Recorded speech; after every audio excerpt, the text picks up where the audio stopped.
आता भोळेपणा सोडा आणि स्मार्ट बनायला शिका। आजकाल दुनिया वेळेनुसार खूप बदलत आहे आणि प्रगती करत आहे। त्याचसोबत आता पूर्वीसारखं भोळे आणि इनोसंट लोक फार कमी भेटतात आणि जास्तीत जास्त फायदा घेणारे 4 लाख लोकच जास्त भेटतात। कारण आजच्या दुनियेत आपलं काम करून घेण्याशीच सगळ्यांना मतलब आहे।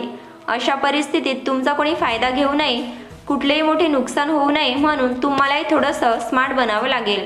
त्यासाठीच्या 5 गोष्टी मी तुम्हाला सांगणार आहे। 1. लोकांची पारख करायला शिका। काही लोक अशी असतात जी हमखास तुमच्या गोष्टीसुद्धा बाहेरच्या लोकांना जाऊन सांगणार। दुसरी गोष्ट, तुम्ही प्रगती करत आहात हे बघून खरंच कोण खुश आहे कोण नाही हे ओळखायला शिका।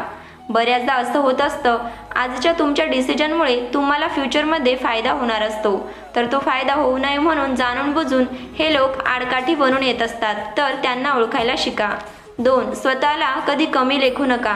प्रत्येकाची काहीतरी खासियत असते। आपल्यातील गुण ओळखा, त्यावर काम करा आणि आपल्यातील कमजोर गोष्टी कधीच इतरांना सांगत बसू नका। निसर्गाने प्रत्येकाला खास बनवले आहे। रेतीत पडलेला साखरेचा दाणा मुंगी उचलू शकते, हत्ती नाही। आणि हत्ती जे ओझं उचलू शकतो ते मुंगी नाही उचलू शकत। माणसांमध्येही अगदी असेच आहे। 3. आपल्या इमोशन्सवर कंट्रोल ठेवा।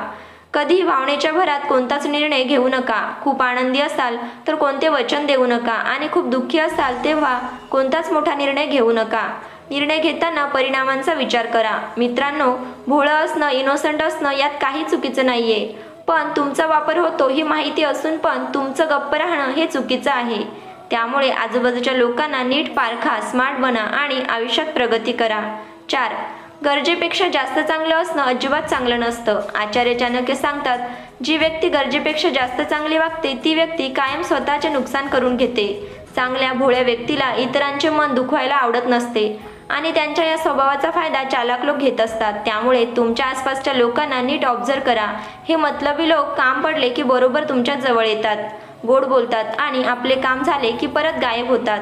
आणि जेव्हा कधी तुम्हाला गरज असते तेव्हा ते मतलबी लोक तुम्हाला अवॉइड करतात। त्यांच्या या वागण्यामुळे भोळी लोक खूप हर्ट होतात। त्यामुळे गरजेपेक्षा जास्त चांगलं बनून राहू नका, जशास तसे राहा। 5. दुसऱ्यांच्या चुकांमधून आपणही शिकावे। जेव्हा आपली बुद्धी कायम तल्लख ठेवा। समोरची व्यक्ती बोलण्यात कितीही तरबेज असली तरी घाई गडबडीत कुठल्याच गोष्टी करू नका। समोरची व्यक्ती कितीही घाई करत असेल तरी मला विचार करायला वेळ द्या असं बोलून विषय संपवा। व्हिडिओ आवडल्यास व्हिडिओला लाईक करा, शेअर करा, कमेंट करा आणि चॅनलला नक्की सबस्क्राईब करा। धन्यवाद।